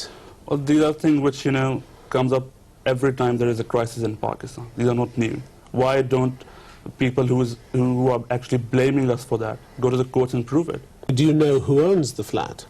Well, it's on a rent. I'm ring on a rent basis, which comes from every quarter from Pakistan. You're renting it personally, or the money comes from Pakistan? The money comes from Pakistan. From who? From your father? Not my father. Actually, we have a family business back in Pakistan, which is not being built up by my father overnight. It was built up by my grandfather for the last 50 years since the independence of India and Pakistan. بہت افسوس ہوا یہ چیز دیکھ کے. وہ کہتے ہیں کہ میری 5 پراپرٹیز ہیں یا 6 پراپرٹیز ہیں سینٹرل لندن میں. میری سینٹرل لندن میں پراپرٹیز تو دور کی بات ہے, میری پاکستان میں بھی کوئی پراپرٹی نہیں ہے. میں اپنے والد کے ساتھ رہتی ہوں, اور مجھے سمجھ نہیں آئی کہ میری اور میری والدہ کی اور بہن بھائیوں کی پراپرٹیز یہ کہاں سے نکال کے لے آئے ہیں. یہ اگر اس بات کو پروف کرتے ہیں تو میں آپ جو بھی میں ماننے کو تیار ہوں کہ ٹھیک ہے کہ یہ جو بالکل کہہ رہے ہیں صحیح کہہ رہے ہیں, لیکن ان کی مجھے یہ سمجھ آنی چاہیے کہ ان کے جو پیپر یہ پیش کر رہے ہیں اس کا سورس کیا ہے, اس کی کریڈیبلٹی کیا ہے. آپ بات کرتے ہیں مے فیئر فلیٹس کی, میاں نواز شریف نے تو چھپائے نہیں. اگر چھپائے ہوتے تو پھر آپ کہتے اگر اس میں کوئی چوری پنہاں تھی اس پہ قرضہ لیا گیا, قرضے سے لیے گئے ہیں. لندن میں فلیٹ یا گھر یا بہت بڑا محل بھی لینا کوئی مشکل نہیں ہے. 10 سے لے کر 20% آپ وہ کیش سے باقی سب موگیج ہو جاتا ہے. وہاں کا ایک سسٹم ہے. 20 سال ہو گئے ہیں ان فلیٹس کو خریدے, ابھی تک مکمل قرضہ واپس نہیں کیا جا سکا. 20 سال ہو گئے ہیں تقریباً, یا 18, میں 1-2 سال آگے پیچھے ہو سکتا ہوں, ابھی تک قرضہ واپس ہو رہا ہے. سو یہ کوئی انہونی بات نہیں ہے, ریکارڈ پہ ہے. حسن کے ٹیکس کے جو ریکارڈ ہے اس پہ ہے. یہ تو 4 آپ نے مختلف رد عمل سنے اور کتنے کلیدی لوگوں کے رد عمل ہیں. اس کے علاوہ محترمہ کلثوم نواز شریف نے بھی ان فلیٹس کے حوالے سے اخبار گارڈین کو سن 2000 میں کہا تھا کہ دراصل یہ فلیٹ ہم نے خریدے تھے کیونکہ ہمارے بچے لندن میں پڑھتے تھے, ان کی رہائش کے لیے ہمیں انتظام کرنا تھا. یہ 5واں رد عمل ہے ان اثاثوں کے بارے میں جو سامنے آیا. اس لیے ہم کہتے ہیں کہ یہ بہت اہم بیان ہے چیف آف آرمی اسٹاف کا جو آج بیان سامنے آیا ہے کرپشن کے خلاف جو اس وقت تحریک پاکستان میں بپا ہو رہی ہے اور پاناما لیکس کے حوالے سے جو صورتحال پیدا ہو رہی ہے. جنرل راحیل شریف کا یہ بیان کہ فوج ساتھ کھڑی ہوگی کرپشن کے خلاف اور اکراس دا بورڈ بلا تفریق احتساب اب ہوگا, فوج اس کے ساتھ کھڑی ہوگی اور اس کی مکمل حمایت کا اعلان آج جنرل راحیل شریف نے اس انتہائی کڑے موڑ پر اور کڑے موقع پہ کیا ہے. اس کی انتہائی کلیدی اہمیت ہے, اس کو مزید جانتے ہیں اور اس کے لیے ہمیں جوائن کیا ہے ممتاز دفاعی امور کی تجزیہ کار جناب اکرام سہگل نے. بہت بہت شکریہ سہگل صاحب. ایک اور بیان جنرل راحیل کا, اس کی ٹائمنگ بڑی امپورٹنٹ ہے. پاناما لیکس کے حوالے سے بڑی زبردست اس وقت پاکستان میں بات ہو رہی ہے. پورا فوکس جو ہے وہ فرسٹ فیملی ہے, پرائم منسٹر کی فیملی ہے. آپ اس بیان کو کیسے لنک کرتے ہیں موجودہ صورتحال سے؟ کیا میسج دینا چاہتی ہے آرمی اس بیان کے ذریعے؟ آرمی بڑا کلیئر بیان دینا چاہتی ہے کہ کرپشن جو ہے وہ زیرو سم گیم ہے. فوج جو ہے وہ اپنی بہت سیکریفائس کر رہی ہے اور آپ سنتے رہیں گے کہ آپ کے آفیسر اور جوان فاٹا میں, سوات میں, شوال ماؤنٹنز میں, وزیرستان میں شہید ہو رہے ہیں, زخمی ہو رہے ہیں. اور اس میں جب راحیل شریف صاحب فیلڈ میں جاتے ہیں اور اپنے ٹروپ سے بات کرتے ہیں, وہاں پر ایک سوال ضرور آتا ہے کہ یہ کرپشن جو ہے یہ چلتا رہے گا اسی طرح. تو نیچرلی یہ ٹائمنگ بہت سگنیفیکنٹ ہے. اور آپ نے دیکھ لیا ہے کہ آرمی جب کچھ کرنا چاہتی ہے وہ کرتی رہتی ہے, کوئی مانے یا نہ مانے. پہلے تو جب یہ ضرب عضب لانچ کیا اس وقت ان لوگوں نے اجازت کسی کی نہیں لی, وہ بعد میں یہ اجازت آ گئے ساتھ. اس کے بعد ابھی بھی ریسنٹلی اگر آپ دیکھیں تو جو آپریشنز لانچ کیا ان لوگوں نے پنجاب کے اندر, اس کی بھی ان لوگوں نے کوئی خاص اجازت نہیں دی. کراچی کی بھی آپریشن جو ہے وہ ان کو اونرشپ ضرور پی ایم ایل این نے لیا لیکن وہ فوج کی انیشیٹو پہ لیا گیا. تو میں سمجھتا ہوں کہ یہ ایک جس طرح آپ نے کہہ چکے ہیں کہ بڑا سگنیفیکنٹ بیان ہے اور آرمی کی جو پوزیشن ہے بڑی کلیئر ہے. اور وہ بھی اس وقت جب کہ پرائم منسٹر صاحب لنڈن چھوڑ چکے تھے اور پاکستان ایئر بیس پہ کوئی 7-8 گھنٹے تھے, وہاں پر یہ بیان دینا بڑا سگنیفیکنٹ تھا. اور آپ نے دیکھ لیا کہ کیا کنفیوژن مچا رہا پی ایم ایل این کے اندر. ایون خواجہ آصف صاحب جو بورن اگین ہیں of course as defence minister, اور اس کے بعد پرویز رشید صاحب جن کی اصلیت نکل آتی ہے, جتنا ان کا وینم ہے فوج کے خلاف وہ نکل آتی ہے فرام ٹائم ٹو ٹائم. تو یہ ایک سٹیٹمنٹ آف انٹینٹ ہے فوج کا کہ جو بھی کچھ کرپشن کا معاملہ چلے, اینٹی کرپشن کا معاملہ چلے گا اس کو سپورٹ کریں گے. اور میں یہ بھی سمجھتا ہوں کہ سپورٹ بھی خالی نہیں کریں گے لیکن اس کے اندر اس کو سٹیل سپائن دیں گے اس کے پیچھے ٹو میک شیور کہ جس طرح انہوں نے کہا ہے کہ اکراس دا بورڈ کرپشن جو ہے اس کو. اچھا, اس میں آپ کیا سمجھتے ہیں کہ بڑا امپورٹنٹ کریٹیکل رول ہوگا کیونکہ آج آرمی چیف نے کہا ہے کہ فوج جو ہے وہ کرپشن, اینٹی کرپشن کی کوئی بھی نیشنل موو ہوگی اس کو سپورٹ کرے گی. اس وقت مسئلہ یہ ہے کہ جو بھی ایک انڈیپینڈنٹ انویسٹیگیشن کی بات ہو رہی ہے اس کا فوکس ہے فرسٹ فیملی, پرائم منسٹر کی فیملی, اور گورنمنٹ کوئی ایسا میکانزم بنائے جو کہ اس کو انڈیپینڈنٹلی پروب کرے. اس کو کوشچن کر رہے ہیں, ڈاؤٹ کر رہی ہیں تمام پولیٹیکل پارٹیز جو اپوزیشن پارٹیز ہیں. یہ ایک بڑا لاک جیم ہوگا، ایک ڈیڈ لاک سا بن سکتا ہے. اس میں فوج کا بڑا کلیدی کردار ہوگا کہ ایک ایسا انڈیپینڈنٹ انسٹیٹیوشن بنے، ادارہ بن جائے یا ایک باڈی بنے جو کہ ان معاملوں کی انویسٹیگیشن کرے. اور آبویسلی وہ حکومت نہیں بنا سکتی کیونکہ وہ اس میں پارٹی ہے ایک. آپ بالکل ٹھیک کہہ رہے ہیں کامران. ڈیفینیٹلی جو پارٹی جس کو افیکٹڈ پارٹی ہے وہ تو نہیں اپوائنٹ کر سکتی جج، جیوری اینڈ پروسیکیوٹر نیچرلی. اور دوسری بات یہ کہ آپ اپوزیشن کی اب ایک پلیٹ فارم پر ہیں، وہ کہتے ہیں کہ چیف جسٹس کے نیچے کمیشن بنے. اور آپ نے دیکھا، میں فوج تو اپنی جگہ ہے اور رحیل شریف صاحب کی اسٹیٹمنٹ اپنی جگہ ہے، لیکن اگر آپ لاسٹ 30 days کی اسٹیٹمنٹس دیکھ لیں چیف جسٹس کی، وہ بھی بڑے کلیئر اسٹیٹمنٹ ہے گورننس کے بارے اور اینٹی کرپشن کے بارے. تو یہ میں سمجھتا ہوں کہ اگر آپ دیکھیں کہ دو ادارے جو بڑے اہم ادارے ہیں، ایک عدلیہ اور دوسرا فوج، اگر وہ ون پیج پر آ جائیں اور پھر اپوزیشن بھی ایک پیج پر آ جائے تو جو حکومت ہے اس کے لیے کافی مشکلات کھڑے ہو سکتے ہیں. اور آئی تھنک آپ نے پہلے ڈلما روسف برازیل کا حوالہ دیا اور آپ بالکل ٹھیک کہتے ہیں. وہ آئی تھنک اب چند گھنٹوں کی بات ہے یا دنوں کی بات ہے، ان کو سٹیپ ڈاؤن کرنا پڑے گا جب تک ان کی امپیچمنٹ نہ ہوتی ہے. جی بالکل ٹھیک. بہت بہت شکریہ جناب اکرام سہگل.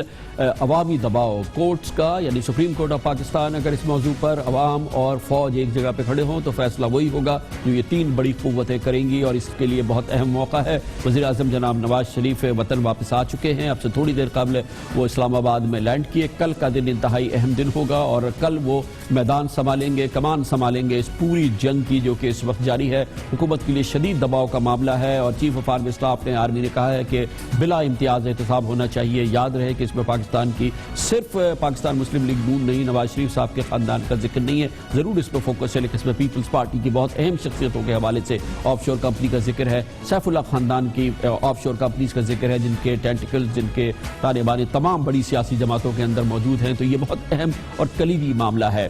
خبر سے بریک اور اس کے بعد ہم آپ کو بتائیں گے کہ اسی دوران پاکستان کی سیاسی قوتیں اکٹھی ہو رہی ہیں. پاکستان پیپلز پارٹی، پاکستان مسلم لیگ نون، دوسری سیاسی جماعتوں کو شدید اعتراض ہے نیب کے کردار کے حوالے سے، نیب کے آج کل کے آپریشنز کے حوالے سے. اس کی بھرپور گونج سنائی دی ہے سینیٹ آف پاکستان میں. نیب کے قانون کو کالا قانون قرار دے کے اس کو ختم کر کے اس میں بڑی ترمیم کی بات بھی کی جا رہی ہے.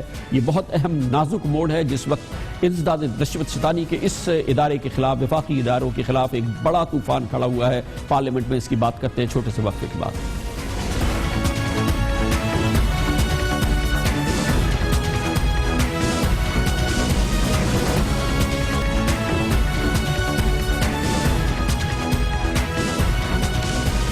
Welcome back.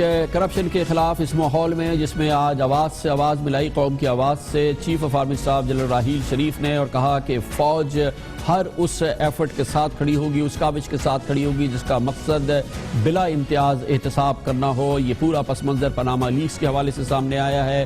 اس میں خاص طور پہ وزیر اعظم کے اہل خانہ کا ذکر ہے، پاکستان پیپلز پارٹی کے رہنماؤں کا بھی ذکر ہے اور دوسرے سیاسی خاندان کا بھی ذکر ہے. اسی لیے چیف آف آرمی اسٹاف نے کہا کہ بلا امتیاز احتساب ہونا چاہیے. اس سلسلے میں جناب پرویز رشید کا بڑا بامانی اور معنی خیز رد عمل تھا جو ہم نے آپ کو پیش کیا وقفے سے قبل. پاکستان پیپلز پارٹی کی جانب سے بھی ایک بھرپور رد عمل سامنے آیا ہے، گو کہ اس میں جنرل راحیل کا اور ان کے اسٹیٹمنٹ کا ذکر نہیں ہے، لیکن ابھی کیونکہ یہ بیان آیا ہے اور یہ ہے جناب بلاول بھٹو زرداری کا، چیئرمین پاکستان پیپلز پارٹی کا، اس لیے اس کو پاکستان پیپلز پارٹی کی جانب سے جنرل راحیل کے بیان کا رد عمل ہی کہنا چاہیے. بلاول بھٹو زرداری نے بہت اہم بات کی ہے اور وہی بات جو پیپلز پارٹی کی جانب سے مسلسل کہی جاتی رہی ہے.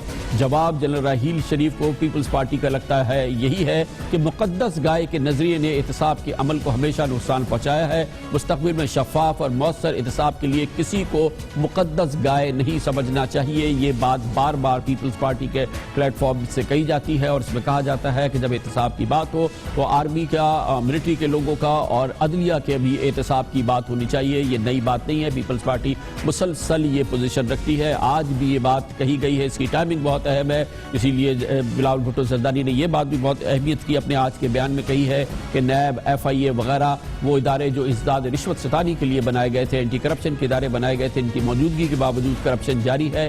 اس لیے ہم کہہ سکتے ہیں کہ یہ ادارے ناکام ہو گئے ہیں.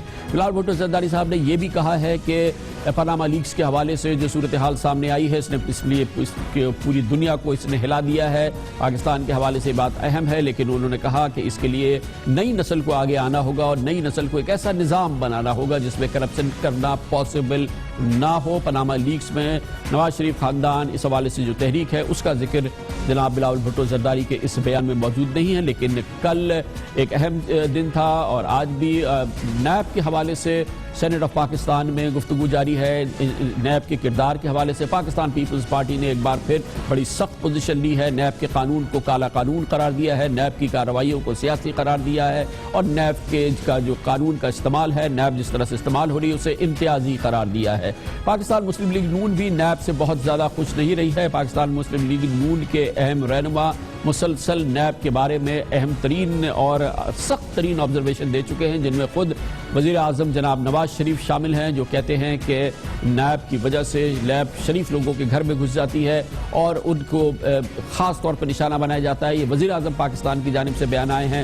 وفاقی کابینہ کے متعدد وزراء اس سلسلے میں بھرپور بیانات مسلسل دیتے رہے ہیں، یہ بیانات سامنے آتے رہے ہیں. آپ پیپلز پارٹی کی جانب سے ایک بار پھر یہ کہا جانا کہ نیب کا قانون کالا قانون ہے. اس کی ٹائمنگ بہت اہم ہے کیونکہ اس وقت کرپشن کے حوالے سے ایک ماحول بن رہا ہے. اس پر ہم بات کریں گے اور اس کے لیے ہمارے ساتھ موجود ہیں پاکستان پیپلز پارٹی کے ممتاز رہنما اور سینئر سینیٹر جناب سعید غنی. بہت بہت شکریہ سعید غنی صاحب. آج بلاول بھٹو زرداری صاحب نے بھی کہا ہے کہ نیب اور ایف آئی اے کے جو ادارے ہیں یہ بلا معنی ہو گئے ہیں، ان کا کوئی مصرف نہیں ہے. پیپلز پارٹی کا مسلسل قانون ہے کا کہنا ہے کہ نیب کا قانون کالا قانون ہے، کیونکہ پاکستان مسلم لیگ نون بھی یہ بات کہتی ہے. لیکن آج پاکستانی جو کرپشن کے ماحول کے حوالے سے بہت زیادہ پریشان ہیں، پاناما لیکس کے معاملات سامنے آئے ہیں، وہ کہتے ہیں کہ کہیں ایسا تو نہیں ہے کہ بڑی پارٹیاں آپس میں مل رہی ہو اور اس کرپشن کے خلاف جو ماحول بن رہا ہے اس کو شکست دینے کے لیے اس وقت یہ گفتگو جو ہے وہ کی جا رہی ہے اور ان جو اینٹی کرپشن کے ادارے ہیں ان کو زیر کیا جا رہا ہے. نہیں کامران صاحب، ایسی بات نہیں ہے. اور کل جو سینٹ میں ڈیبیٹ ہوئی وہ اتفاق سے میرا ہی ایک موشن تھا نیب کے حوالے سے، اور جو باتیں وہاں ہم نے کی ہیں جو خاص طور پر میں نے نکات اٹھائے اس میں بنیادی میرا مقصد یہ ہے کہ نیب جب کسی بھی سرکاری افسر کے خلاف، ایون یہ کہ ہمارے وزراء اعظم کے خلاف اس بنیاد پر مقدمات بناتے ہیں کہ انہوں نے اپنے اختیارات کا ناجائز استعمال کیا ہے. یہاں ورڈ پہ میں زور دے رہا ہوں کہ اختیارات کا ناجائز استعمال، مطلب یہ کہ ان کے پاس اختیار تو ہے لیکن انہوں نے اس کو مس یوز کیا ہے. اب اگر نیب کی میں آپ کو چیزیں بتاؤں کہ نیب میں 12 افسران ایسے ہیں، اس وقت 12 افسران جو ایکٹنگ یا کرنٹ چارج پر کام کر رہے ہیں، جس میں سے کوئی 6-7 جو ہیں وہ ڈائریکٹر جنرلز ہیں. اور نیب کا اپنا قانون یہ کہتا ہے کہ چیئرمین نیب کے پاس اختیار ہے کہ وہ کسی بھی افسر کو 20 گریڈ کے افسر کو 21 گریڈ کی پوسٹ پہ اجازت دے سکتا ہے کام کرنے کی، لیکن اس کی میعاد جو ہے وہ صرف 3 مہینے کے لیے ہوگی، اور اس کے آگے اگر ایکسٹینشن دینی ہے تو اس کی جو منظوری ہے وہ وزیر اعظم سے لینی ہوگی. نیب کے کیس میں کسی ایک افسر کی ایکسٹینشن کی فائل وزیر اعظم تک نہیں گئی اور کسی نے نہیں دی ہے. اس کا مطلب یہ ہے کہ وہ تمام 12 کے 12 افسران جو 3 مہینے سے زیادہ عرصے سے اپنے عہدے پر کام کر رہے ہیں وہ سریعاً غیر قانونی ہو جاتا ہے، اور وہ جو چیئرمین نیب کے اپنے اختیارات ہیں اس کو وہ مس یوز کرنا بھی میں نہیں کہوں گا، بلکہ اختیارات نہ ہونے کے باوجود ان کو وہ استعمال کر رہے ہیں. اور اس میں ان کا ڈی جی لاہور ہے، ڈی جی کراچی ہے، کے پی کے کا ڈی جی ہے، بلوچستان کا ڈی جی ہے، ڈی جی آپریشن ہے اور چند اور افسران ہیں. اور دوسری طرف ایک اور بڑی دلچسپ بات یہ ہے کہ کامران صاحب ایک نیشنل بینک میں بہت بڑا فراڈ ہوا بنگلہ دیش میں، آپ کو پتا ہوگا، بہت زیادہ یہ میڈیا پہ آیا ہے، کوئی 12-13 ارب روپے کا فراڈ ہوا. اس کی تحقیقات نیب کر رہا ہے. اس کے اندر چند نیشنل بینک کے افسران کا نام ہے کہ جی یہ افسر اس کے اندر شامل ہیں، اس کے خلاف تحقیقات کر رہے ہیں. آپ کو حیرت ہوگی کہ اس تحقیقات کے عمل میں جن لوگوں کے نام ہیں ان میں سے ایک آفیسر نیشنل بینک کا ایک آفیسر اس وقت جو ہے وہ نیب کا فائنینشیل ایڈوائزر ہے. اب اگر جس آدمی کے خلاف آپ خود تحقیقات کر رہے ہوں، جس کے اوپر اربوں روپے کا الزام ہو کرپشن کا، اس کو آپ اپنا فائنینشیل ایڈوائزر بنائیں اور اس سے آپ جو اس کی صلاحیتیں ہیں اس سے فائدہ اٹھانے کی کوشش کریں. پیپلز پارٹی کا مطالبہ کیا ہے؟ کیونکہ آج بلاول صاحب نے بھی کہا ہے کہ نیب FIA وغیرہ ناکام ہو گئی ہیں انسداد رشوت ستانی کے حوالے سے، جو ان کا کردار ہے اس میں ناکام ہو گئی ہیں، جس کی وجہ سے پورے ملک میں کرپشن ویسے ہی ہے جیسے پہلے تھی. تو اب آپ چاہتے کیا ہے؟ نیب بھی نہ ہو، FIA بھی نہ ہو، یہ جنرل راحیل بھی احتساب کی بات نہ کرے، مقدس گائے بھی نہ ہو، پھر کیا ہوگا؟ یہاں تو فری فار آل ہو جائے گا. نہیں، یہ ہم نے کبھی بھی نہیں کہا کہ FIA بھی نہ ہو، نیب بھی نہ ہو اور جنرل راحیل بھی بات نہ کریں. ہمارا صرف اتنا کہنا ہے کہ جو بھی ادارے ہیں وہ ایک تو قانون کے دائرے میں رہ کر کام کریں. یہ نہیں ہو سکتا کامران صاحب کہ میرے اوپر آپ الزام لگائیں کہ تم نے کسی ایک قانون کی خلاف ورزی کی ہے، اور جو مجھ پہ الزام لگانے والا ہے، جو میرے خلاف کارروائی کرنے والا ادارہ ہے، وہ مجھ سے 10 گنا زیادہ اس کی وائلیشن کر رہا ہو. تو اگر آپ کسی کے خلاف کارروائی کرنا چاہتے ہیں تو اخلاقی طور پر آپ کو اتنی ساؤنڈ فوٹنگز پر ہونا چاہیے کہ کوئی آپ کے اوپر انگلی نہ اٹھا سکے. اگر آپ غلط کام کرتے رہیں گے تو آپ کے اندر اخلاقی طور پہ جرات ہی نہیں ہے کہ آپ کسی کے خلاف کارروائی کر سکیں. ہم نہ نیب کے اتنا خلاف ہیں کہ جس کو کارروائی نہیں کرنی چاہیے، ہم اس کے قانون میں کچھ چیزیں ایسی ضرور شامل ہیں جو ہم سمجھتے ہیں کہ اس کو ٹھیک ہونا چاہیے. لیکن سعید غنی صاحب، پیپلز پارٹی کا موقف یہ رہا ہے ہمیشہ سے، اور کل آپ کے اسی سینٹ میں ایک بار پھر دہرایا فاروق نائک صاحب نے کہ جو خود نیب کے وزیر رہ چکے ہیں، وزیر قانون رہ چکے ہیں، کہ نیب کا قانون ہی کالا قانون ہے. آپ تو قانون کو ہی، اس کی جڑ کو ہی نہیں مان رہے نا. نہیں، اس کی میں آپ کو وجہ بتاؤں انہوں نے کس ریفرنس میں بات کہی ہے. آپ کو یاد ہوگا کہ جب چارٹر آف ڈیموکریسی ہوئی پیپلز پارٹی اور مسلم لیگ نون کے درمیان، تو دونوں جماعتوں نے یہ ایڈمٹ کیا کہ یہ قانون جو ہے وہ جنرل پرویز مشرف نے سیاسی جماعتوں کو رگڑنے کے لیے، ان کے لوگوں کو توڑنے کے لیے استعمال کیا ہے، لہذا اس کو تبدیل کریں گے کسی اور بہتر قانون سے. بدقسمتی سے ان دونوں جماعتوں کے در اتفاق نہیں ہو سکا. لیکن پھر جو 18ویں ترمیم آئی تھی تو 18ویں ترمیم میں کچھ چیزوں کو تحفظ دیا گیا تھا جو جنرل پرویز مشرف کے دور میں کچھ قوانین بنے تھے. لیکن جو نیب کا قانون ہے اس کو 18ویں ترمیم میں تحفظ نہیں دیا گیا. تو فاروق نائک صاحب کا یہ کہنا تھا کہ اس وقت جو نیب کام کر رہی ہے وہ بغیر کسی قانونی جواز کے موجود ہے، تو ہمیں اس کو ٹھیک کرنا چاہیے. کل کو یہ بڑا مسئلہ بن سکتا ہے قانونی طور پر کہ کسی قانونی جواز کے بغیر ایک ادارہ چل رہا ہے. اس پر جو زاہد حامد صاحب ہیں، جو وزیر ہیں اس وقت حکومت پاکستان کے وزیر قانون ہیں، انہوں نے کھڑے ہو کر یہ بات ایڈمٹ کی کہ نیب کا جو قانون ہے وہ ٹھیک نہیں ہے اور ہم خود اس کے اندر ریفارمز کرنا چاہتے ہیں. اب اگر ایک قانون پر تمام سیاسی جماعتوں کا اس بات پہ اتفاق ہے کہ اس کے اندر بہت سارے کلازز ایسے ہیں جو بنیادی انسانی حقوق کی وائلیشن کرتے ہیں، جس کو لوگ مس یوز کرتے ہیں، ایک جو آپ کے پاس یہ جو لوگ پیسے پلی بارگین کر کے اپنے آپ کو چھڑا لیتے ہیں کہ آپ نے اچھی خاصی کرپشن کی اور پھر قسطوں میں تھوڑے بہت پیسے لے لیں اپنے آپ کو پھر واش کرا لیں. تو ان تمام چیزوں کو دیکھنے کی ضرورت ہے، اور جس طرح سے چیئرمین نیب اپنے اختیارات کا غلط استعمال کر رہے ہیں اور جس طرح اس قانون کا کھلواڑ ہو رہا ہے تو اس کو ٹھیک ہونا بھی ضروری ہے. ہمارا ایک اصولی قانونی موقف ہے. بہت شکریہ جناب سعید غنی. ہمارے ساتھ تھے. سیاستدانوں کا ایک موقف ہے اور خاص طور پہ حکمراں سیاستدانوں کا نیب کے بارے میں.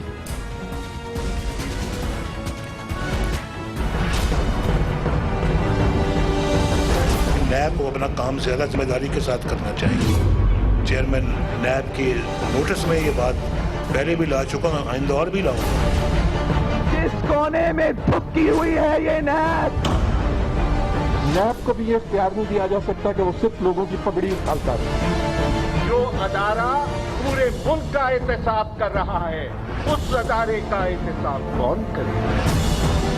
اگر میں وہ سبھی کے سامنے بات کروں گا تو پھر پسینے چھوٹ جائیں گے. نیب کو اپنے دائرہ کار میں رہ کے کام کرنا چاہیے. نیب میری نظر میں تو یہ کالا کام ہے.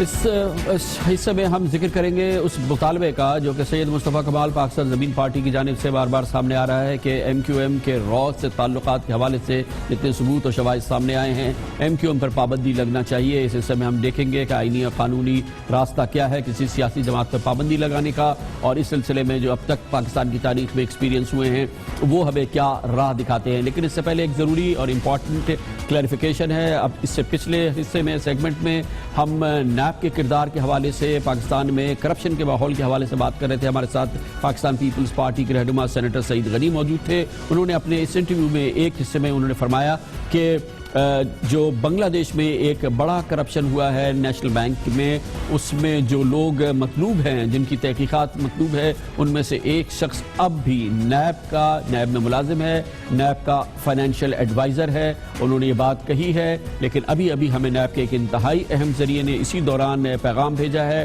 جس میں انہوں نے کہا ہے کہ یہ بات بالکل غلط ہے. جس شخص کی بات کی جا رہی ہے اسے اس انکوائری کو شروع ہونے سے بہت پہلے باقاعدہ نیب سے فارغ کر دیا گیا ہے. اس کا نیب سے کسی قسم کا کوئی تعلق نہیں ہے، اور یہ بات درست نہیں ہے جو جناب سعید غنی صاحب نے کی ہے کہ نیب میں ایک کرپٹ آفیسر جو ہے وہ اب بھی ملازمت کر رہا ہے یا اس کا نیب سے تعلق ہے.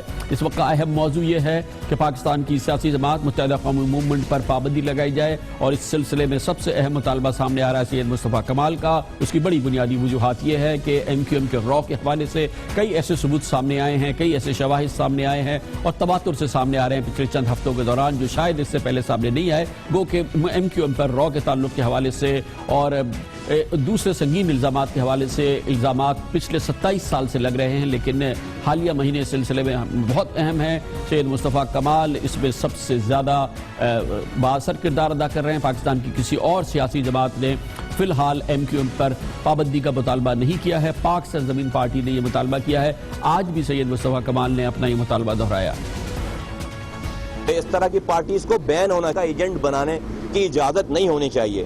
اگر 5% بھی جو باتیں ہو رہی ہیں 5% بھی ساری باتیں ٹھیک ہیں تو کیا ایسی پارٹی اس ملک میں چل کیسے سکتی ہے بھائی؟ الطاف حسین صاحب اور ان کی آرگنائزیشن بین ہونی چاہیے، اس ملک میں بین ہونی چاہیے. را کا ایجنٹ اس ملک میں اپنی پارٹی نہیں چلا سکتا، اور اتنا نون اتنا اسٹریٹجک پارٹنر جو کہ انٹرنچ ہوئی یہ ساری چیزیں. پاکستان میں بڑی سیاسی جماعتوں پر پابندی لگنے کی ایک مثال موجود ہے، اور وہ اتفاق سے یا ستم ظریفی یہ ہے کہ جمہوری دور میں ہوئی تھی، اور پاکستان کے ممتاز وزیر اعظم جناب ذوالفقار علی بھٹو کی پہلی حکومت کے دوران یہ ہوا تھا، جب 1974 میں حیدرآباد سازش کیس بنایا گیا تھا، جس کے بعد نیشنل عوامی پارٹی جس کے سربراہ خان عبدالولی خان اس کے تمام اہم رہنماؤں کو گرفتار کر لیا گیا تھا. پاکستان توڑنے کی سازش کے حوالے سے ان پر مقدمہ چلایا گیا تھا اور نیب پہ پابندی لگا دی گئی تھی. نیب پہ پابندی لگی، لیکن آج بھی نیب اے این پی کے نام سے زندہ ہے اور پاکستان کی ایک متحرک سیاسی جماعت ہے. اس پورے ماحول میں کیا متحدہ قومی موومنٹ پر ایم کیو ایم پر پابندی لگائی جا سکتی ہے؟ آئین اور قانون کیا سکھاتا ہے اور ہمیں پاکستان کی تاریخ کیا سبق سکھاتی ہے؟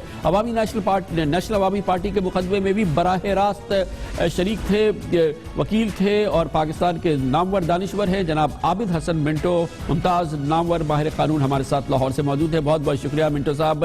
پہلے تو یہ بتا دیجئے کہ کیا پاکستان کا آئین و قانون راستہ دکھاتا ہے کہ کسی بھی بڑی سیاسی جماعت پر پابندی لگانی ہو جو کہ پارلیمنٹ میں بھی موجود ہو، اس کا کوئی راستہ ہے پاکستان کے آئین اور قانون میں کہ اس پر کسی بھی الزام کے تحت اس پر پابندی عائد کر دی جائے؟ دیکھیے قانون تو موجود ہے، وہی قانون اس وقت بھی موجود ہے جو نیشنل عوامی پارٹی پر پابندی لگانے کے وقت موجود تھا، وہ پولیٹیکل پارٹیز ایکٹ ہے. لیکن اس میں ایک پروسیجر درج ہے نا، وہ ایسے نہیں ہے کہ آپ اپنی مرضی سے یا مصطفیٰ کمال کے کہنے کے اوپر یا کسی اور آدمی کے کہنے کے اوپر پابندی عائد کر دیں گے. اس کا ایک طریقہ ہے اور اس طریقے کے اندر آپ کو اس پولیٹیکل پارٹیز کو سامنے لانا پڑے گا، اس کو شو کاز دینا پڑے گا، اس کے اوپر الزامات بیان کرنے پڑیں گے اور اس کو جواب دینے کا حق حاصل ہوگا. یہ ممکن ہے کہ کوئی بہت ایمرجنسی ہو جائے تو آپ پولیٹیکل پارٹی پر بین پہلے لگا دیتے ہیں اور یہ سارا پروسیجر اس کے بعد کرتے ہیں، لیکن پروسیجر بہرحال کرنا پڑے گا. اس وقت تک جو صورت حالات ایم کیو ایم کے بارے میں موجود ہے کہ مختلف لوگوں نے آ کے بیانات دیے ہیں، انہوں نے اپنے بیانات، ان کے بیانات کہیں ویریفائی نہیں ہوئے ہیں، ان کے بیانات کسی اوتھ پہ نہیں ہیں، ان کے بیانات کسی عدالت کے سامنے نہیں ہیں، ان کے بیانات کو کسی مخالف فریق نے یعنی ایم کیو ایم نے اس پہ جرح نہیں کی ہے. تو یہ کافی ایک کمپلیکیٹڈ بات ہے نا کہ آپ لوگوں کے فنڈامنٹل رائٹ آف ایسوسیشن اور پولیٹیکل پارٹی بنانے کا، اس کو جب آپ لینا چھیننا چاہتے ہیں تو اس کو آپ اس طرح کسی کے بیان پر نہیں کر سکتے. اس کا ایک پروسیجر موجود ہے، وہ آپ کو کرنا پڑے گا. تو منٹو صاحب اب میں یہ آپ کے گزارش کرنا چاہتا ہوں. جی پلیز، جی آپ فرمائیے. جی نہیں، میں صرف یہ بتانا چاہتا ہوں کہ نیشنل عوامی پارٹی پر جب بین لگایا گیا تھا اور اس پر پابندی کی عائد کی گئی تھی اور اس کے بعد پھر ان کے سارے جتنے بھی بہت سارے لیڈر موجود تھے، جس میں ولی خان موجود تھے، ارباب سکندر موجود تھے، جس میں بزنجو موجود تھے، جس میں عطا اللہ مینگل موجود تھے، جس میں خیر بخش مری، اور یہ سب لوگ جو تھے ان کے اوپر 50 کے قریب لوگوں کے اوپر ایک مقدمہ چلایا گیا تھا حیدرآباد سازش کیس کے نام پر، جس میں میں بھی وکیل تھا، محمود علی قصوری بھی وکیل تھے. اس میں بھی ساری بات جو تھی وہ یہی تھی کہ آپ نے پہلے ان کے اوپر الزام یہ لگایا کہ یہ ملک کو توڑنا چاہتے ہیں. ان کو بین لگانے سے پہلے ان کا کوئی جواب ان سے حاصل نہیں کیا گیا، بین آپ نے پہلے لگا دیا، اور اس کے بعد فوری طور پر ان کو گرفتار کر کے یہ کانسپریسی کیس بنا دیا گیا. وہ کانسپریسی کیس اصل میں جب چلا 1.5-2 سال جس میں ہم وہاں پیش ہوتے رہے، تو اسی سے ظاہر تھا کہ سرکار کے پاس کوئی ٹھوس بنیاد موجود نہیں تھی اس سارے مقدمے کو چلانے کی اور پارٹی کو بین کرنے کی. تو گزارش یہ ہے کہ یہ باتیں ایسی ہیں جو چونکہ آئین ان کو پروٹیکٹ کرتا ہے نا، آئین کہتا ہے کہ ابھی آپ کا فنڈامنٹل رائٹ ہے پولیٹیکل پارٹی بنانا. آئین میں درج ہے کہ کن کن باتوں کے منافی آپ پولیٹیکل پارٹی نہیں بنا سکتے. لیکن منٹو صاحب اس میں بہرحال اس کی بھی گنجائش ہوگی، ہم نہیں کہہ سکتے کہ اس میں یہ 100% بات درست ہے، لیکن مثال کے طور پہ کسی سیاسی جماعت کے بارے میں آپ کے پاس مٹیریل آ جائے، آپ کے پاس ثبوت آ جائے، گواہی آ جائے، آپ کے پاس ایسا مٹیریل آ جائے جو کسی جگہ بھی سسٹین کیا جا سکتا ہو، پھر تو پابندی لگائی جا سکتی نا. یہ ناممکن عمل تو نہیں ہے نا، چاہے جتنی بھی بڑی سیاسی جماعت ہو. پابندی لگانے وہ بات درست ہے کہ پھر آپ کے پاس پابندی لگانے کا جواز ہوتا ہے، لیکن پابندی لگانے کے لیے آپ کو قانون فالو کرنا پڑے گا نا. قانون کہتا ہے کہ ان کو نوٹس دیں، ان سے جواب حاصل کریں. اگر کوئی آپ کے الزامات کا سیٹسفیکٹری جواب نہیں دے سکتے تو پابندی لگے گی. یہ تو نہیں ہو سکتا نا کہ آپ کہتے ہیں کہ ہمارے پاس ثبوت موجود ہیں، بتائیں گے، ہم نہیں جواب آپ سے حاصل نہیں کریں گے اور آپ کو پابندی لگا دیں گے. ایسا تو نہیں ہوتا، عام مقدمے میں نہیں ہوتا نا. تو یہ تو ایک سنگین بات ہے نا، اس میں کانسٹیٹیوشنل گارنٹی جو ہے پارٹی بنانے کی اس کو آپ چھین رہے ہیں. تو اس لیے اس کے اوپر تو آپ کو اس قانون کی پابندی کرنی پڑے گی جو پارٹیوں کو بین کرنے کا آپ کو اختیار دیتا ہے، اور اس میں جو پروسیجر لکھا ہوا ہے وہ آپ کو برتنا پڑے گا. بہت بہت شکریہ جناب عابد حسن منٹو. تفصیل سے بتا رہے تھے کہ آسان عمل نہیں ہے، کٹھن عمل ہے اگر کسی سیاسی جماعت پر پابندی لگانی ہو، چاہے وہ MQM ہی کیوں نہ ہو. ایک اور اہم خبر ہم آپ سے شیئر کریں گے اور وہ ہے نیب کے حوالے سے تحقیقات سیاستدانوں کے حوالے سے، اور ایک بڑی کرپشن کی تحقیقات نیب میں اس وقت جاری ہے، جس میں نیب ہیڈ کوارٹرز نے کہا ہے کہ اس میں پیر پگاڑا کو شامل کر لیا جائے. آج کے پیر پگاڑا کو شامل کیا جائے کرپشن کی تحقیقات میں. اس کے بارے میں بتاتے چھوٹے سے وقفے کے بعد.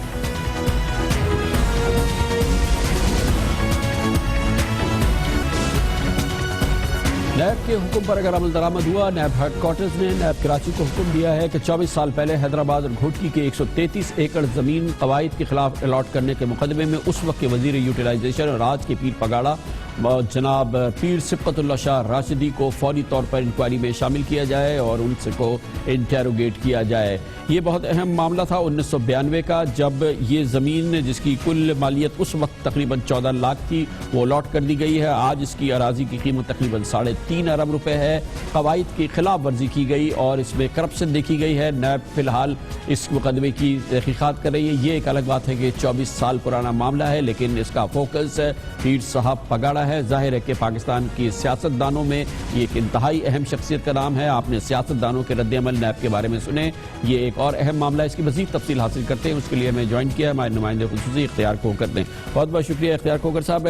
اس میں کتنا سیریس معاملہ ہے اور کیوں یہ 24 سال گزر جانے کے باوجود یہ کیس زندہ ہے، اور کیا اس میں واقعی کوئی میننگ فل اب پروگریس ہو سکتی ہے؟ جی کامران صاحب، یہ ہے کہ سابق senior member board of revenue ہیں غلام علی پاشا اور secretary land utilization Abdul Subhan Memon, ان کے خلاف ایک انکوائری ہوئی تھی کہ حیدرآباد کے راجپوتان اسپتال کے ساتھ ایک زمین ہے کہ وہ زمین انہوں نے سال 2009 میں جو ہے ایک جوڈیشل آرڈر دے کر غلام علی پاشا نے اس کا کھاتہ تبدیل کیا تھا. یعنی کہ وہ جو الاٹی ہے اس کو یہ زمین 2000 تقریباً 18 برس پہلے 1992 میں الاٹ ہوئی تھی، لیکن ان کا یہ کہنا تھا کہ ان کو زمین کا ایک حصہ ملا ہے، دوسرا حصہ نہیں ملا. لیکن 2009 میں انہوں نے ان کو یہ آرڈر دیا. لیکن اس معاملے کی جب انکوائری ہوئی اور یہ معاملہ نیب کے ہیڈ کوارٹر میں گیا اور ان کے پروسیکیوشن ونگ میں گیا. جب انہوں نے اس معاملے کا جائزہ لیا تو اس میں یہ معاملہ سامنے آ گیا اور انہیں لیٹر لکھا ہے نیب کے ڈائریکٹر نے ڈی جی نیب سندھ کو. اس میں یہ کہا گیا ہے کہ یہ senior member board of revenue Ghulam Ali Pasha نے 2 جوڈیشل آرڈر دیا اور انہوں نے 18 سال پرانی زمین کا کھاتہ بحال کرنے کا ایک حکم دیا. لیکن اصل معاملہ تو یہ ہے کہ زمین کی جو الاٹمنٹ ہے وہ بڑا سیریس مسئلہ ہے اور اس الاٹمنٹ کو دیکھا جائے کہ الاٹمنٹ اور اس وقت کا جو وزیر ہے اس لیٹر میں لکھا گیا ہے کہ اس وقت کے وزیر اور اس وقت کے جو سیکٹری لینڈ یوٹیلائزیشن تھے ان کے خلاف باقاعدہ انکوائری شروع کی جائے. اس وقت اس معاملے کا جو ہم نے دیکھا ہے اس کے جو سمری اور اس کے جو فائل ہیں ان تک پہنچنے کی کوشش کی ہے تو اس میں یہ سامنے آیا ہے کہ 1992 میں ایک نوٹ بھیجا تھا اس وقت سیکٹری لینڈ غلام عباس سمرو صاحب نے. اس میں کوئی یہ 18 الاٹیز ہیں ان کو ہارپ گرانٹ کی بنیاد میں 133 ایکڑ زمین الاٹ کرنے کی سفارش کی گئی تھی کہ ہارپ گرانٹ یعنی کہ ہاری کی حیثیت انہوں نے درخواست دی تھی کہ ان کو زمین دی جائے. 99 سالہ جو مالکان حقوق کی لیز ہے اس کے بنیاد پر یہ دی گئی تھی زمین. تو وہ اس وقت وزیر جو تھے پی عبداللہ شاہ راشدی صاحب تھے. حالانکہ قانون کے مطابق ہارپ گرانٹ 99 ایئر کے بنیاد میں نہیں دی جاتی, وہ 30 سالہ لیز پہ دی جاتی ہے. دوسری بات یہ ہے کہ یہ جو راجپوتانہ اسپتال والی زمین ہے یہ شہری علاقے کی زمین ہے, میونسپل ادارے کے علاقے کی زمین ہے. ہارپ گرانٹ اور زرعی جو زمین ہے, زرعی الاٹمنٹ جو زمین ہے وہ میونسپل ادارے میں نہیں دی جا سکتی. تو اسی بنیاد میں اب یہ ایک انسٹرکشن آئی ہے انکوائری کی. اب اس کی انکوائری ہوگی اور انکوائری کے بعد اگر ڈسکریٹ انکوائری میں ثابت ہوتا ہے کہ کوئی انوالومنٹ ہے تو پھر یہ واپس بھیجی جائے گی نیب کے ہیڈ کوارٹر کو. نیب کی کمیٹی ہے اگر اس کی اپروول دیتی ہے بیک. بہت شکریہ جناب اختیار کھوکر. ہمارے ساتھ ایک اور نازک معاملہ ہے. فی الحال یہ تحقیقات کے مرحلے میں ہماری کوشش تھی کہ جناب پیر پگارا پیر عبداللہ شاہ راشدی سے ان کا رد عمل, ان کے شخصیات سے اس کا رد عمل حاصل کرے, لیکن ہمیں اس میں کامیابی نہیں ہوئی. اس کے ساتھ ہی ہمارے آج کے پروگرام کا اختتام ہوتا ہے. کل آپ سے پھر ملاقات ہوگی. کل تک کے لیے کامران خان کو اجازت. اللہ حافظ. ناصر.